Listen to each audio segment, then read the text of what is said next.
Hey guys, good morning. Welcome to another episode of Surviving Your Brain. This morning we're going to be talking about the importance of mental health with Alex. So we're just waiting for Alex to come on and so we can get started. I think today we're going to be talking specifically about anxiety and depression.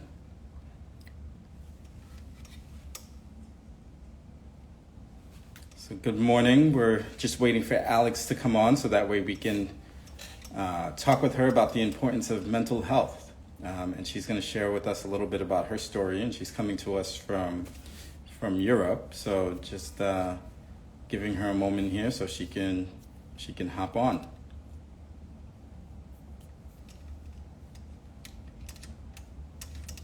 Oh, there she is. So let's see if we can get Alex to join.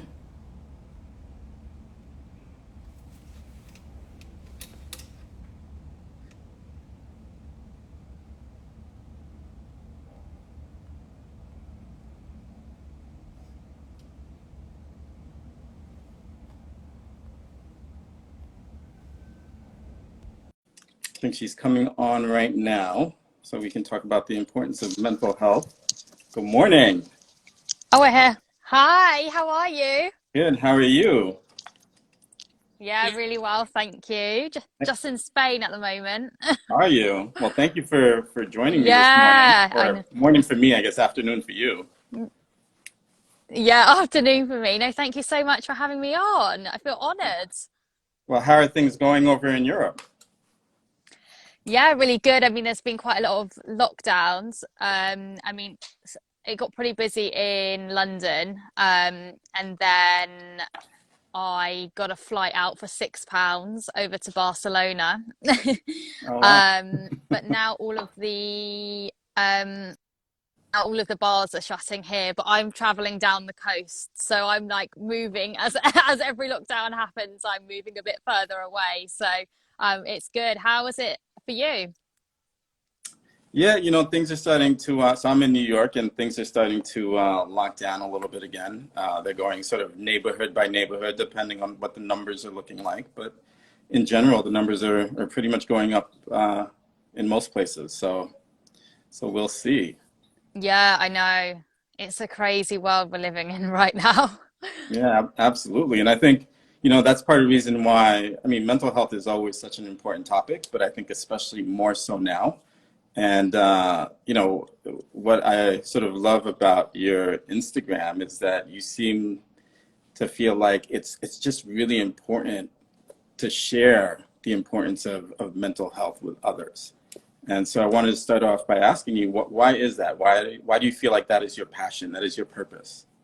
Yeah, definitely. I mean, I've always been passionate about it, but then when I started to get physical symptoms from mental health that nobody could see, um, I kind of always thought, so if I had a broken leg, someone would maybe send me a bunch of flowers, buy me a box of chocolates, but I'm experiencing physical symptoms from mental health, and people don't perceive that as the same.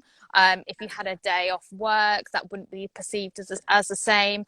And it can be as bad, if not worse, than, as breaking your leg.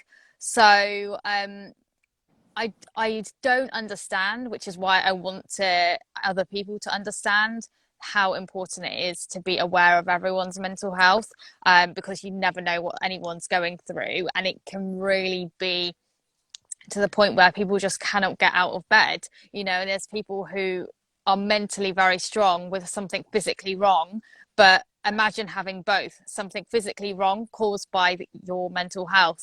That is pretty rough. Yeah, and look, you're absolutely right. I love that if you break your leg analogy, because if you do, you're going to get time off of work.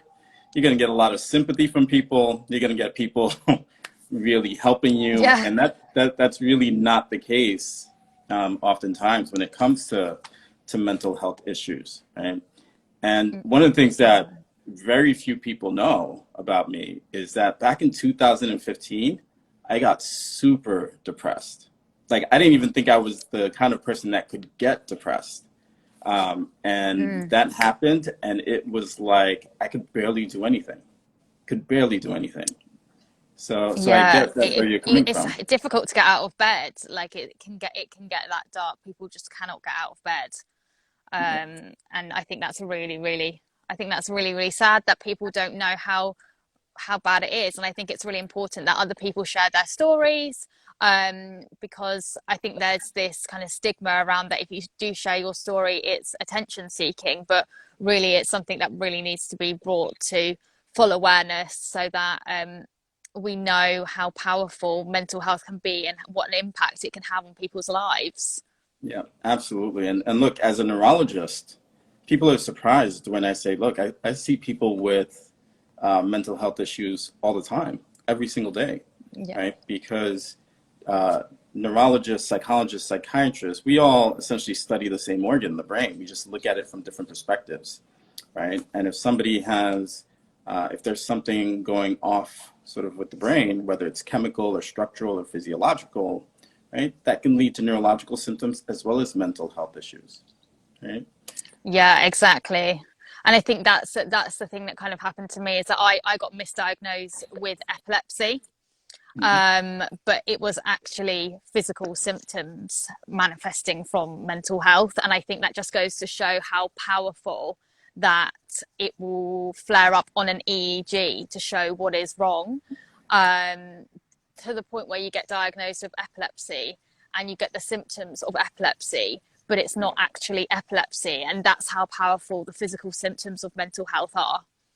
Yeah, and so I'm an epileptologist. I'm an epilepsy specialist, and so we see people all the time who get referred to us because they think that they're having seizures that are not responding to medication, but in fact, it's really a mental health issue, right?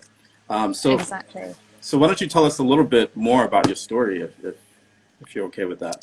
Yeah, so about nearly 3 years ago now, I was just with my friend. We were in Pret, and I was walking along, and suddenly I got vibrations through my face down to my teeth. That was really, really painful, and I blacked out, but only for like 2 seconds. And then I would say to her, "Oh my God, did you just see that? Like I completely blacked out." And then she was like, "No, I didn't see anything." And in my head, I was thinking, no, I literally was not there for 2 seconds. I completely blacked out and I had electric shocks going down my face, into my teeth. And anyway, this kept on happening throughout the day. And then my jaw completely locked. And I was literally talking like, "Hello, my name is Alex." Like, I literally couldn't move my jaw. Like, it was so bad. Um, and this went on for a while. And then I kind of just thought, I don't know what this is, but I need to see a doctor. So naturally, you go to the doctors, you tell them your symptoms, and they say, well, it sounds like focal epilepsy.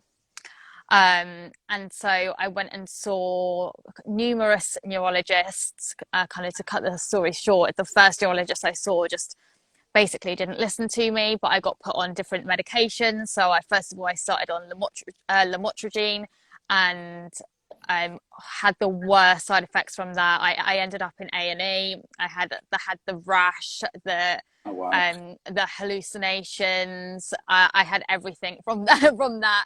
Um, and then it was so bad that the next time I went, I took my friend with me to that doctor, and she was just kind of saying, like, he's not listening to you. Like, you've literally just had hallucinations. You're you're covered in a rash. You're getting electric shocks through your brain all the time. You're getting a lockjaw all the time. You're blacking out all the time, and you're just being chucked medication at. So I ended up seeing like lots and lots of different neurologists, and I pretty much tried every every anti-epileptic out there. But with every anti-epileptic, you obviously get the worst side effects, especially if Sure. you don't have epilepsy. Yeah, absolutely. And they're really powerful, really powerful drugs. So I then got referred. That basically it got all the way up to the professor of the London neurology department, and I got referred to a psychiatrist. I then pretty much tried numerous different medications, but I was also on at the same time anti-epileptic medication as well. So they were kind of trying to balance like what on earth is wrong with her.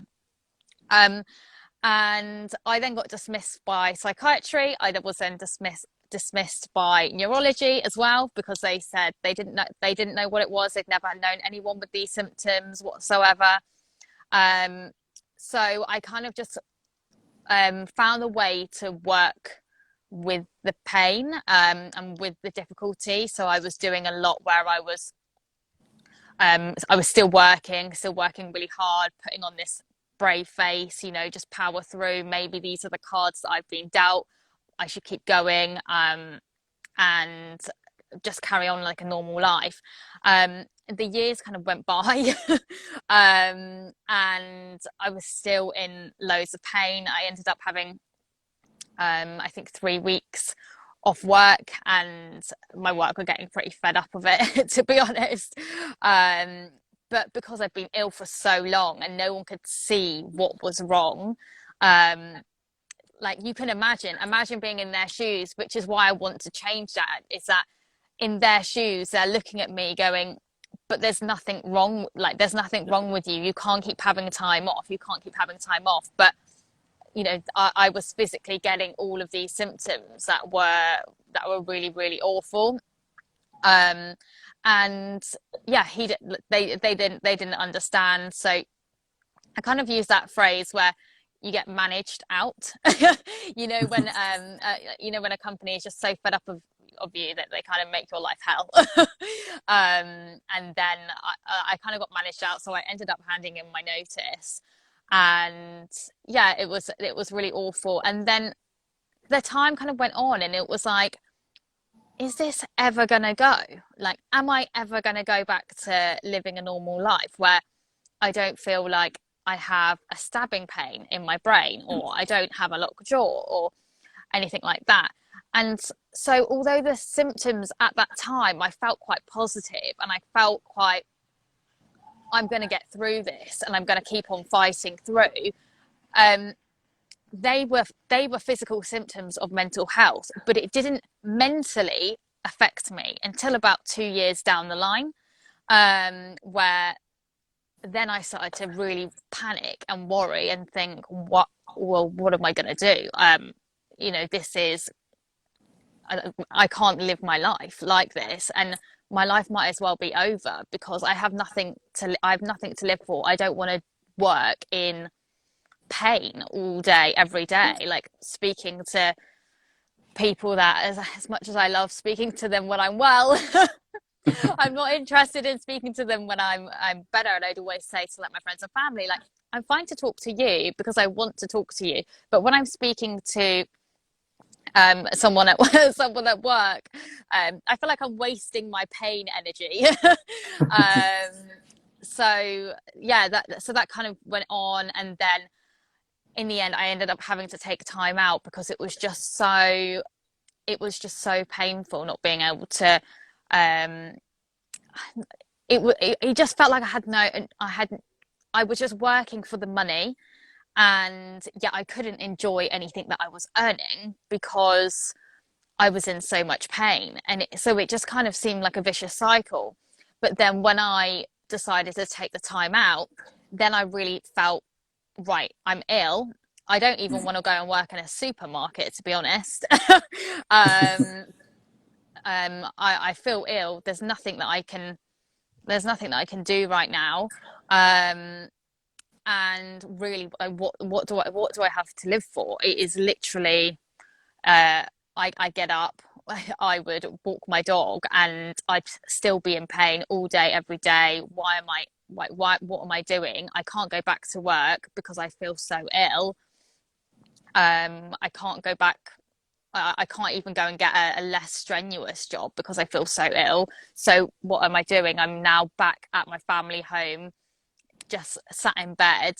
And then that's kind of when it really manifested in the sense that I had all these physical symptoms, and then the mental symptoms were really, really flaring up.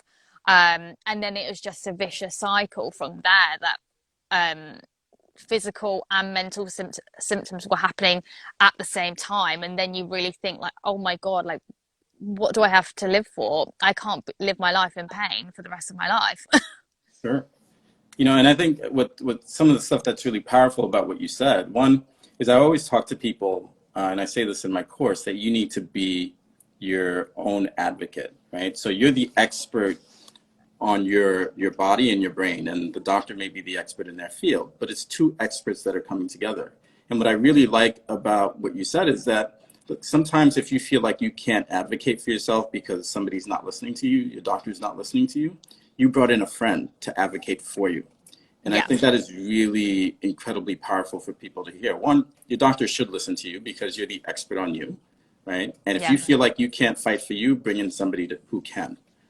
So I think that's really powerful. And the other thing too is, look, you're saying like the physical symptoms started before the mental and emotional symptoms. And I don't think people realize that there can be physical symptoms to mental health issues and that they can precede some of yeah. these anxiety and depression that people often associate it with. So, I think it's really incredibly powerful for people to hear that.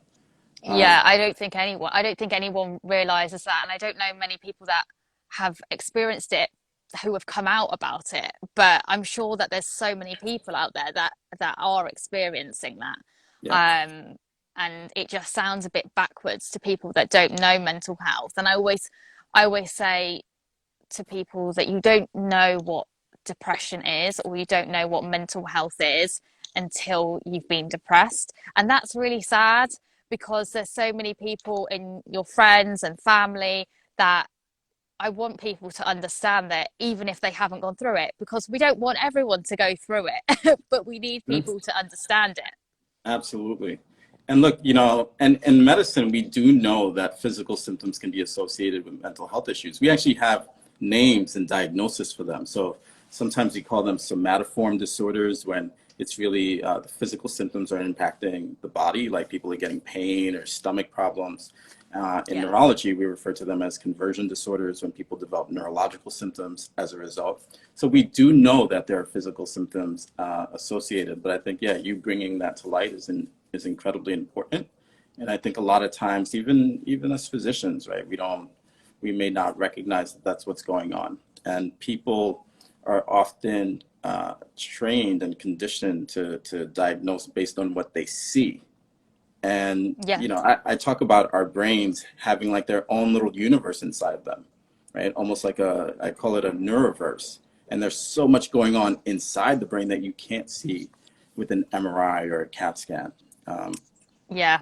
right? So listening to That's the person is that's a important. scary thing. Is like that nothing will come up on an MRI, Yeah, and so people get baffled right. because they're like, "What? Well, what's wrong?" Yeah, There's nothing on the MRI, and there doesn't need to be anything on the MRI for there not to be something wrong. absolutely. So what tips would you give some people who have experienced mental health issues? Yeah, so I think that the first port of call, and it wasn't my first port of call, was is to get therapy, because I think that if you're suffering with a mental health condition, um, you don't want to jump straight into the cycle of medication because although it seems like a quick fix and something that can be really, really helpful, and it has helped me, um, the first port of call, I think it should be therapy and getting into a really, really strict routine with yourself, making sure that you're exercising and doing all the little things first. Because when I look back, I think if my original doctor didn't just prescribe me lamotrigine straight away, like, yep, you've got epilepsy, that's it. I would have tried all of these other things. And I think that over the period of time, the things that were going wrong were the things that were going wrong would have actually got better and less painful as we went through. Yeah. Whereas I got put straight onto medication that was the wrong medication.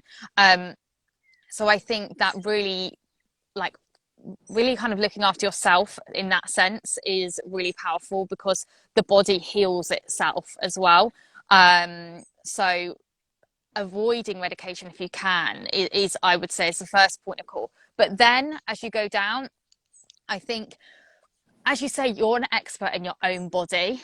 And the only time I've actually had any sort of success with doctors is when I've actually found that specific doctor. Because when you get referred, even if you have private healthcare or you're on the Hmm. NHS, you need to find someone that is specifically an expert in what you think is wrong with you. So the error that I made is that I just got referred to anyone who dealt with epilepsy, when Yeah. really that shouldn't have been the case. It should have been much more specific, because every single time I went to any neurological specialist, they would just say it's might be epilepsy, it might not be epilepsy, you're kind of on the border, it's coming up on the EEG. Whereas there's people like yourself out there that recognize that it's not necessarily going to be epilepsy, and there are alternative routes. And I think the other thing for me is that there's this massive stigma around just keep going, keep on working. You don't want to stop. You've just got to keep on going. And it's really important that you you can stop. You know, you only get one set of health, Yeah. but you can have a million jobs and you'll still be okay. And your motivation and your how good you are at your job, that will never ever go. You'll always get that back, and you can always get another job. Um, but you can't get your health back. So keeping on going and uh, kind of pull your socks up, just push through is not the right things to do. If you are ill, listen to your body and take time out constructively, so that you can actually um, do exercise, do meditation, do yoga, do whatever makes you happy and puts you into a good state of mind. But you really do.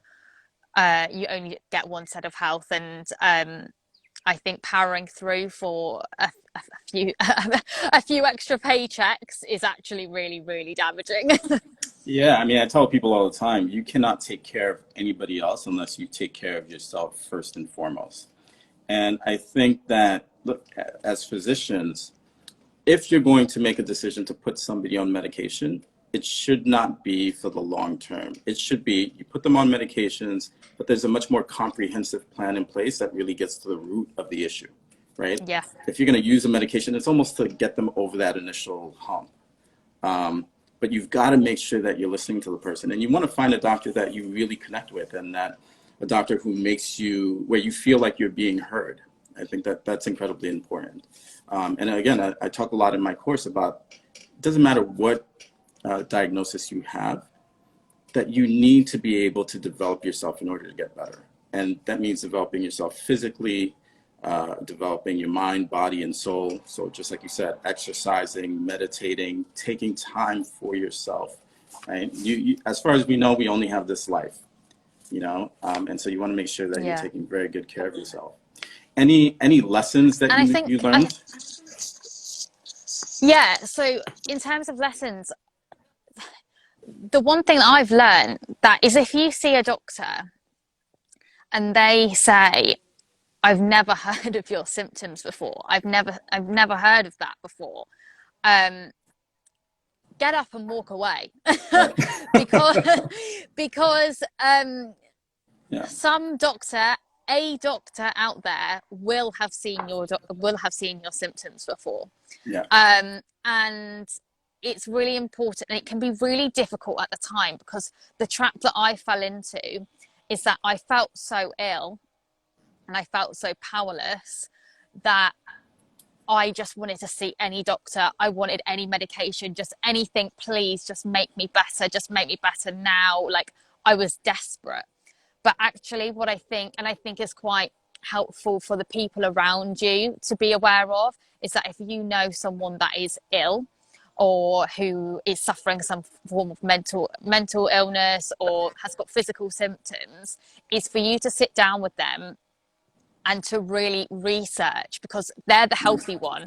Really research who is the right doctor for you to see, and not just jump at the first person that becomes available, because that's really, really tempting when you don't feel very well. And if you don't have someone that's doing that, then you can end up seeing the wrong doctor, being put on the wrong medication for so long, then that medication's not working, then you move on to the next doctor, and you're just in this cycle of Yeah. you're in this cycle of desperateness. And you really need to avoid that, and really navigate your way through that. Really it's a really scary world out there when it comes to all the doctors, because there's so many out there. Hmm. But you've got to do your research. And the other bit of advice is, stop. If you're ill, please stop, and don't push through, because I really, really regret doing that. And I probably worked for 2.5 years too long, and I don't believe that I would have got to how bad I was over the past few months if I had stopped 2.5 years ago. Yeah. And I think it's really dangerous, because of the stigma around you as well, that is going, you know, there's nothing wrong with you, keep going to work, keep doing what you're doing. I think it's really sad, because if someone lost their legs, you wouldn't say that to someone. You would say, take time off, take as much time as you need. And that doesn't get said in the workplace at all. Yeah. And I think that's brilliant. I think that's really important advice right there. And I think your story in general is going to help so many people, right? Because I there's hope a lot of so. people, they have physical symptoms, they have no idea why. Their doctors don't know why. They have their mental symptoms, they don't know what to do about it. And I think hearing you and hearing your advice is really going to have a tremendous impact on a lot of people. Yeah, Um, I've made all the errors, so hopefully people can learn from it. well, look, it sounds like you've had the experiences that you've had, some not so great, but you certainly have gained a lot of wisdom, and so that can change a lot of people's lives. Just your experience alone, right? I mean, you can Yeah, you can travel the world once traveling is better to do. You can travel the world just telling your story. yeah. I mean, I'm traveling. I'm traveling right now because I got so fed up. I was Yeah, away in the pandemic, so yeah, yeah, no, it is. But I hope that my story can at least inspire one person, or for one person to make the right move now, if they are suffering with something, because there's so many options out there, and I think it's really, really important. So someone just said, "How long did it find to find the right doctor?" It took me it took me nearly 3 years, but I found them yeah. myself. I didn't. I ended up paying for that doctor, uh, because I actually found them specifically myself, rather than being referred through who your GP thinks you should see. And I think again, that's because you were your own advocate, right? And you Yeah. recognized that you needed somebody that you can connect with that would listen to you. And I think that that's really powerful because again, you are the expert on you. And I think the thing that the doctor did, who has helped me, is he didn't show any fear, and he was very straight to the point of, this is what we're going to do and this is how we're going to get you better. Yeah. Whereas everyone else was just like, keep telling me more, like give me more information, like, and then they would be like, at the end of like an hour and a half sit down, I have no idea, and then you come out thinking, brilliant. Just pulled out my life story and they have absolutely no idea.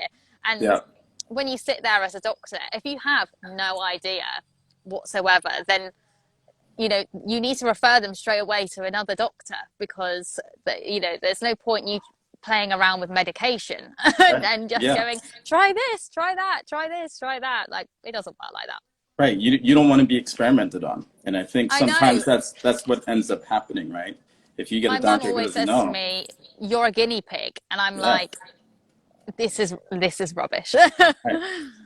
And again, that's Yeah, why, really. people, doctors and nurses may have the best intention, but you sort of don't know what they're going through in the moment, and you always have to fight for you. Like I said, you are the expert on you. You know what you're feeling, what you're going through. So make sure that you're fighting for you. And like you said at the beginning, when you felt like you couldn't fight for you, you brought in a friend who could do that. Yeah, that was really, really powerful because I think otherwise I would have just stuck with that doctor just to avoid any stress.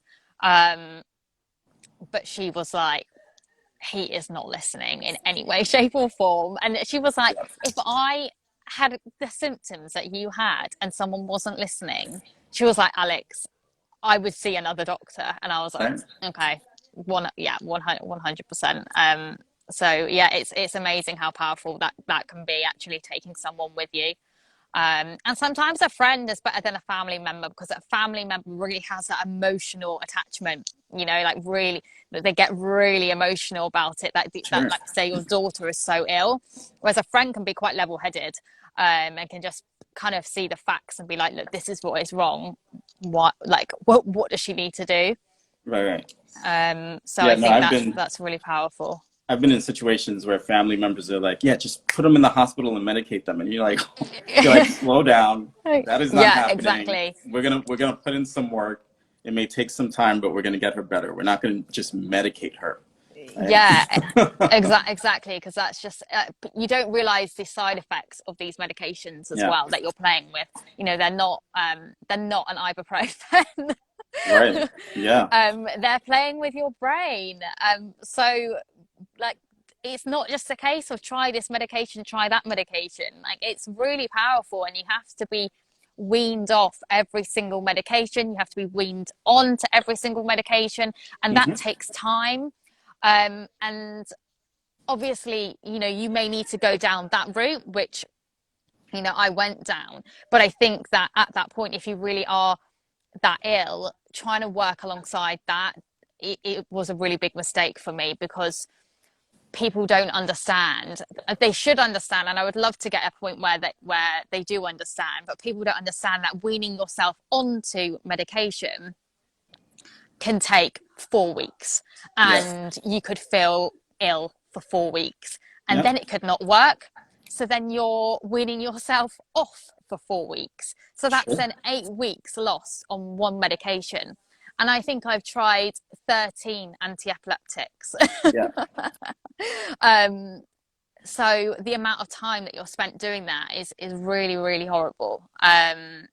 So yeah, just bear that in mind as well when you're around someone who's going through that experience and who's going on to medication and off medication, even if it's not anti-epileptics and it's antidepressants or something like that. You're always being weaned on and off, and the side effects can be pretty rough from the beginning to the end, and that's why all of these medications are not a quick fix. Hmm. To see the effects of an antidepressant can take like a month, if not longer. Right. So it can be a really, really difficult period. So there's no magic pill.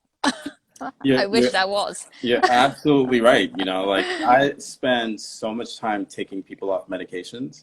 They'll send somebody to me with neurological symptoms and they'll be like, we have no idea why. And I'm like, well, they're on 13 medications. So, you know, Yeah, this let's is why take it they're off. dizzy. Like, this is why they're feeling off, because these are playing with the chemicals in your brain. And like you said, it could take a while to get somebody on a medication, to get somebody off a medication. There's no guarantee it's going to work. And it's certainly not taking care of the underlying issue. It's like a Band-Aid approach oftentimes, right? Where you're just trying to mask certain symptoms. So, Yeah. I think you're spot on. Yeah, and look after yourself as well. Since I've come out to Spain, just the sun and everything like that, when we live in rainy England, Yeah, um, it's so much more powerful. And I think, especially in the UK, everyone's so vitamin D deprived, yeah. that it's actually really powerful going out to some sun and relaxing, especially when you are going through a really, really difficult period. You don't realize how powerful that can be. hmm I mean, like they always say, like the most powerful doctors are sunlight, Yeah. exercise, eating right, minimizing stress.